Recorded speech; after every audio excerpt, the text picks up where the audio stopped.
Have you ever felt like there's this weird gap between the number of candles on your birthday cake and the age you actually feel inside? Well, you are definitely not alone. Today, we're going to dive into that fascinating space between your chronological age and, well, your real age. And this is not some new, modern feeling. The writer Simone de Beauvoir said this when she was 70 years old. This idea of feeling eternally young is something humans have felt for, well, forever. It's a powerful thing. So, I'm going to ask you, right now, just take a second. Forget the calendar, forget your driver's license. How old do you really feel? Got a number? Okay, hold on to that. We're going to come back to it. All right, so why does that number in your head so often feel completely out of sync with the world? Well, to figure that out, let's start by tackling something we're going to call the milestone myth. This one probably hits close to home, right? Especially if you're in your 20s or 30s. You're just scrolling through your phone and it feels like a nonstop parade of engagement rings, new houses, and baby announcements. It can seriously feel like you're losing a race you didn't even sign up for. Well, there's actually a name for that feeling. It's called milestone anxiety. Yep, it's that nagging voice in the back of your head, that pressure to be ticking off these big life boxes from a checklist that, maybe, is completely out of date. And listen, it's not just you. This is a whole generational thing. Research clearly shows that millennials and Gen Z are feeling this pressure way more intensely than older generations. Get this, a full third of millennials feel the most heat around having kids. That's a lot of pressure. And a lot of this anxiety gets propped up by this one really popular myth you hear all the time. This idea that on your 25th birthday, poof, your brain is magically fully developed. But here's the actual science. It tells a much messier and frankly more interesting story. Yeah, sure, the part of your brain for planning and impulse control, the prefrontal cortex, it does mature late. But there is no magic switch. There's no brain birthday. It's this gradual, continuous process that is totally different for everyone. So the bottom line, blaming your choices on an underdeveloped 24-year-old brain is, well, it's a convenient myth.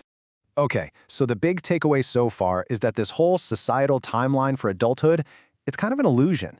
And that pressure you're feeling, it's based on these old, outdated expectations. So with that in mind, let's turn inward and talk about our own internal clock, what scientists call your subjective age. Right? If that external timeline is a total myth, then what's our real internal age?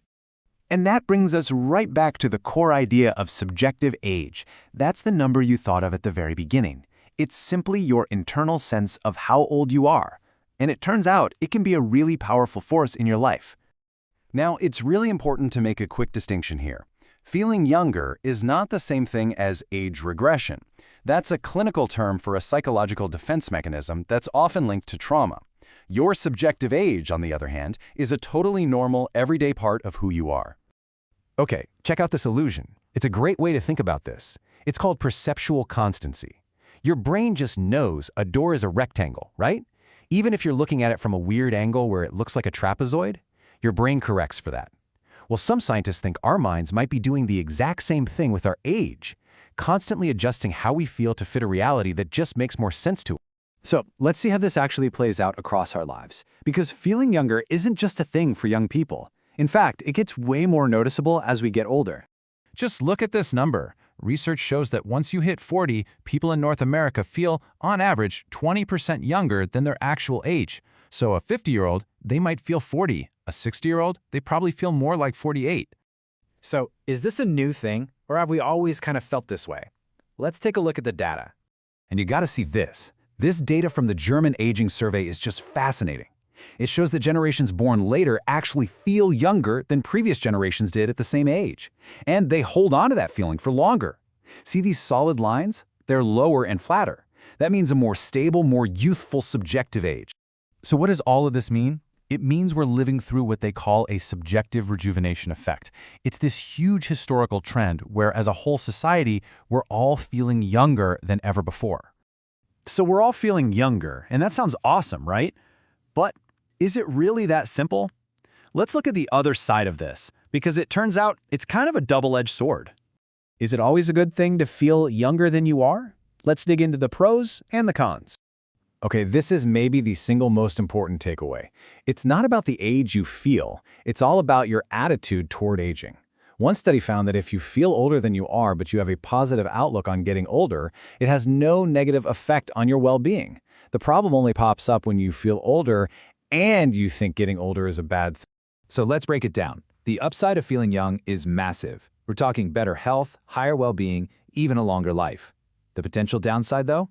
It could actually be a defense mechanism, a way for us to psychologically distance ourselves from all the negative stereotypes about aging in our society. Okay, let's bring this all the way back around to where we started. Let's connect our internal feelings about age to all those external pressures we were talking about. So if you started this whole thing feeling like you were falling behind, here it is. This is your validation. You're not off schedule. The entire schedule has been completely rewritten. I mean, just look at the list. Compared to generations before us, young adults today are hitting pretty much all of those traditional markers of adulthood: finishing school, finding a career, getting married, having kids, buying a house, way later in life. And just to put a fine point on it, look at this one stat. The average age for a woman in the UK to have her first child is now 31. For women born back in 1949, it was 22. That is a massive shift in just a couple of generations. So we'll leave you with this thought. We're living longer, we're feeling younger, and that traditional map for how life is supposed to go, it's basically gone. If the very definition of every life stage is changing, then maybe the question isn't whether you're acting your age. Maybe the real question is, what does acting your age even mean anymore?